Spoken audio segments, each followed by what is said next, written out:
কৰি লোৱা পানীখিনিত মই কেইটুকুৰামান প্ৰটিজ তিয়াই থৈ লওঁ কিছু সময়।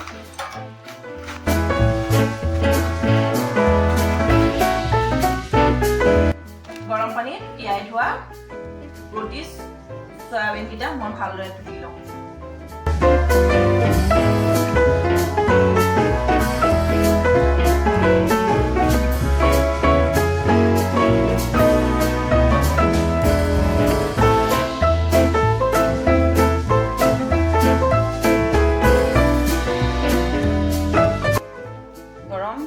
হৈ থকা কুকাৰত মই অলপ ৰাইচ ব্ৰাউন অইল দি লওঁ।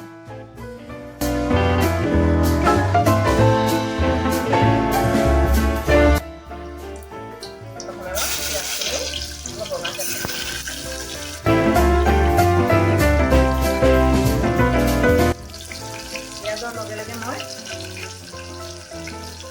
জিৰাকেইটা পিঁয়াজতে একেলগতে ভাজি ল'লে ভাল হয়। ইয়াৰ লগত তেজপাতকেইটা একেলগে ভাজি ল'ম।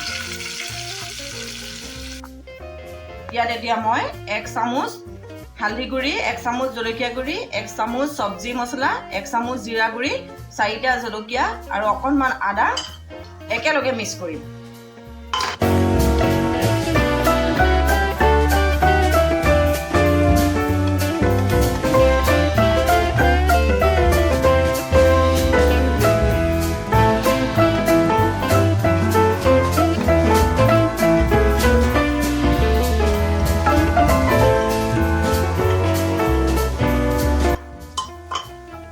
জোখমতে মই নিমখ দিম।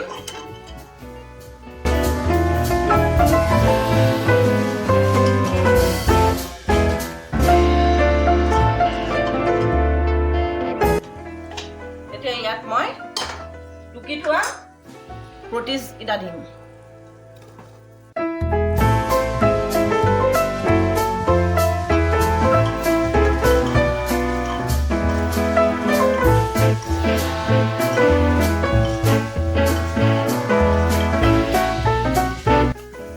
কালাৰটো কি ধুনীয়া হৈছে।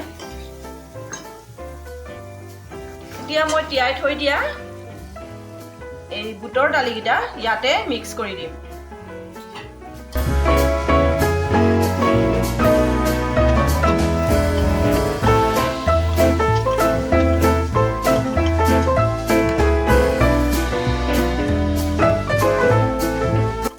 খুব সহজতে প্ৰটিজ এইদৰে বনাই খাব পাৰি। এতিয়া মই পানী ঢালিম আৰু চিটি অহালে বাট চাম। খুব সোনকালে খুব সহজতে এইদৰে প্ৰটিজ বনাই খাব পাৰি। আৰু অকণমান পানী ইয়াত দিম।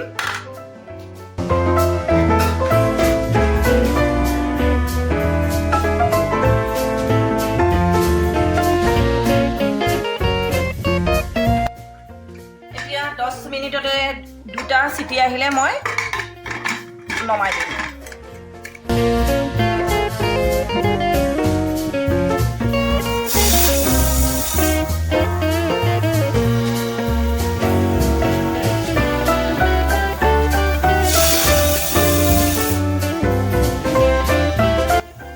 চাওক, 2টা চিটি মাৰিলে এতিয়া এয়া হৈ গ'ল। এতিয়া এয়া চাওক,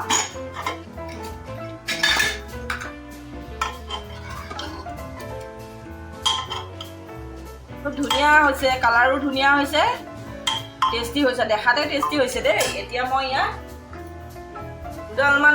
দুটামান নৰসিংহৰ পাত ইয়াত মিক্স কৰোঁ আৰু কাটি থোৱা এয়া ধনিয়া পাত, ধনিয়া পাতখিনি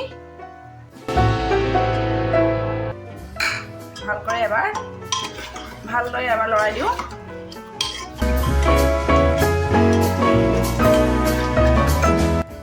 হৈ গ'ল।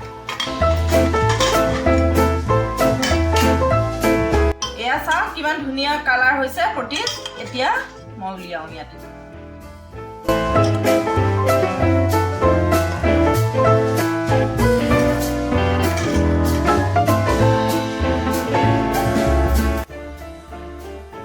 নমস্কাৰ, মই আজি সহজতে বনোৱা প্ৰটিজৰ ৰেচিপিটো আপোনালোকলৈ আগবঢ়ালো যদি মোৰ প্ৰটিজৰ ৰেচিপিটো আপোনালোকৰ পছন্দৰ হয় তেন্তে মোৰ ভিডিঅ'টোত এটা লাইক কৰিব আৰু মোৰ চেনেলটোত সাবস্ক্ৰাইব কৰিবলৈ নাপাহৰিব ধন্যবাদ